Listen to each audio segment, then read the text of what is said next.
Thought Bubble Audio.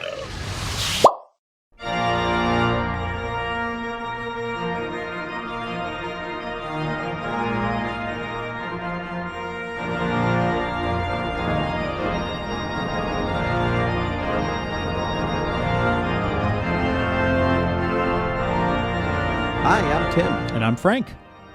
and you're listening to the Gospel According to Lucas, where the Force meets Catholicism. In each episode, we'll analyze scriptures through the lens of Star Wars to uncover the Christian influence on a galaxy far, far away. If you'd like to read along with us, you can find a link to today's readings in the show notes at thegospelaccordingtolucas.com or right in your podcast app. We're using the New American Bible Revised Edition. Make sure you never miss an episode by subscribing for free to The Gospel According to Lucas in your favorite podcast app. Visit thegospelaccordingtolucas.com for links to subscribe. And finally, if you like what we do, please consider making a donation at patreon.com/thoughtbubbleaudio. Today we'll be discussing the gospel reading for the Solemnity of Mary, Mother of God. A reading from the Holy Gospel according to Luke. As the shepherds went in haste to Bethlehem and found Mary and Joseph and the infant lying in a manger, when they saw this, they made known the message that had been told to them about this child. All who heard were amazed by what they had been told to them by the shepherds. And Mary kept all of these things, reflecting on them in her heart. Then the shepherds returned, glorifying and praising God, for they had heard and seen, just as it had been told to them. When 8 days were completed for his circumcision, he was named Jesus, the name given to him by the angel before he was conceived in the womb. The Gospel of the Lord. Here is the thing to keep in mind about the January 1st solemnity. It is not Mary, Mother of Jesus. It's Mary, Mother of God. You know, what a title to not just be the mother of an infant, or even just the human Jesus, but the metaphysical God that became flesh. The title not only elevates Mary's status from a human mother to a universal mother, but elevates her position from physical to spiritual. However, what does that feel like? What does it look like? What does Mary have to think or say about that? In Luke's gospel, we are told that Mary received the shepherds coming to see the newborn babe and, quote, kept all these things, reflecting on them in her heart.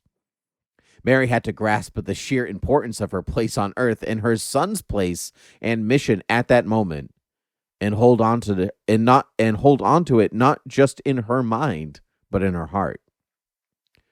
Mary knows that she gave birth to the Messiah, that's the head.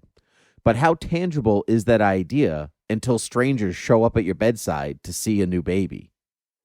How much does that sink in until you're holding your baby in your arms with shepherds all around you? Just as the Word became flesh and is the living embodiment of God's will on earth, the intangible became tangible for Mary at that moment with the shepherds, and she reflected on them in her heart. There are not tons of mother figures to go around in the Star Wars universe. Many times, Star Wars consists of broken families, feuds, or orphans. However, Shmi Skywalker, mother of Anakin, grandmother of Luke and Leia, great-grandmother of Ben Solo, stands as a testament to the sacramental and sacrificial love of Mary, Mother of God. Shmi Skywalker knew her son was special. She knew that he could not be explained, yet she treated him like any other mother would a son. She loved him, fawned over him, worried for him, and wanted all that was best for Anakin, just as Mary did for Jesus. When Qui-Gon Jinn arrives on Tatooine, he helps to contextualize Anakin's place in the galaxy, just as the shepherds help Mary make tangible her intangible reality. As Mary knows she must release her son into the world to be the Messiah, Shmi also relinquishes her control over Anakin, submitting to the will of the Force that is represented in Qui-Gon Jinn. The sacrificial love that Mary and Shmi make for their sons is grander than most are ever asked to do. Yet they do it because the sacrificial love of a mother is what they hold in their hearts. What are we called to sacrifice?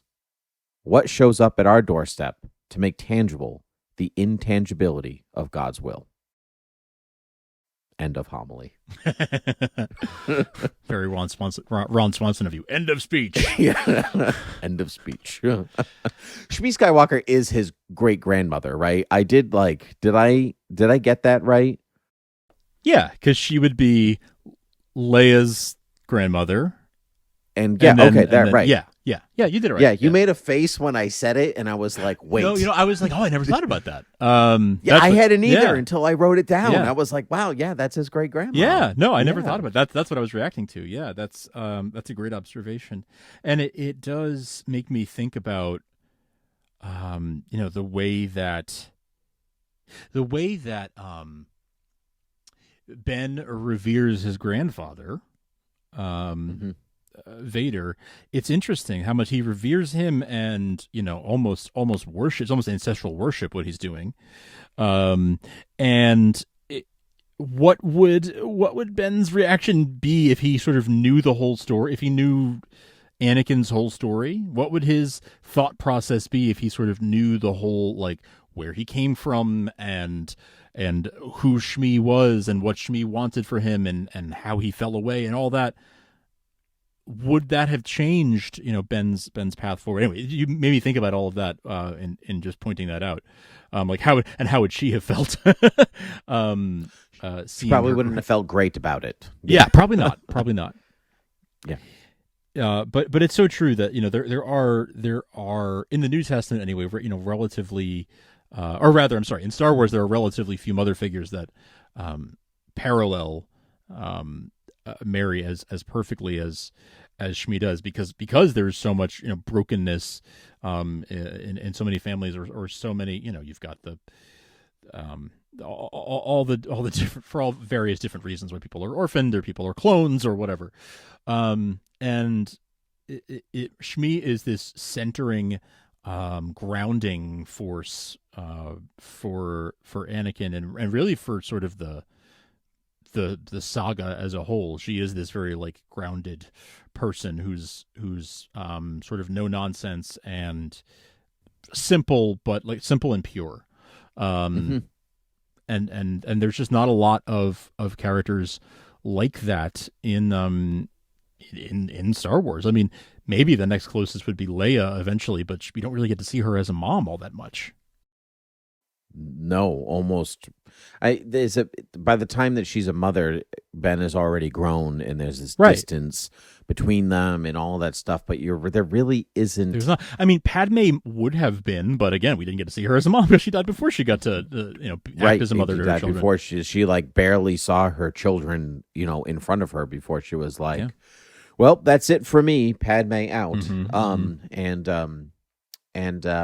But so Shmi is just a very unique figure in kind of the main thrust of Star Wars. Because I mean, I could talk about Leia as a mom in the Legends side of Star Wars, right? She has 3 kids in that side of the side. But we're really peeling open a can of worms. Sure. When we start including things like that, and maybe we will one day. But for now, it's good to talk about the Star Wars that we know and that is right in front of us, and then we kind of take it from there. But I always loved that Mary reflects on things in her heart, right? That's because it's very of Mary and Joseph to not say anything. Yes. Like these people show up. There's not a single line of dialogue that's like, "What is happening? Why are the people here? Are they clean? Yeah. Why are you? This is a new baby. Why are you here in this manger, in this stable? Right, exactly. And so, am I supposed to prepare why are you in the manger? I know it's for animal food, but the baby is there, not for your feet.